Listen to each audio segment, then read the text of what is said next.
তাড়াতাড়ি বাসা যেতে হবে। আরে কি বাবা, ম্যাডাম কি অন্ধ নাকি? আমার খাবারগুলো সব ফেলে দিল। এইসব মহিলারা যে কোথা থেকে আসে, নিজে দোষ করে অন্যের দোষ দেয়। আসলে ভাইয়া আমি অন্ধ, আমি চোখে দেখি না।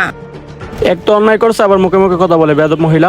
দেখেন ভাই, আমি সত্যি কথা বলতেছি, আমি চোখে দেখি না। শুনেন আপু, আমার লগে এখন ফাইজলামি করবেন না, আমি কিন্তু এখন ফাইজলামির মোটে নেই। না ভাইয়া, সত্যি আমি অন্ধ মানুষ, আমি চোখে দেখতে পারি না। সত্যি আমি অন্ধ মানুষ, আমি চোখে দেখতে পারি না। আর আমি আপনার সাথে মজা করতেছি না, আপনার সাথে ধাক্কার একটা দুর্ঘটনা ছিল, আমাকে মাফ করে দিবেন। কি বলে মেয়েটা? দেখি চেক কইরা সত্যি অন্ধ নাকি মেয়েটা। আরে উনি তো সত্যি অন্ধ।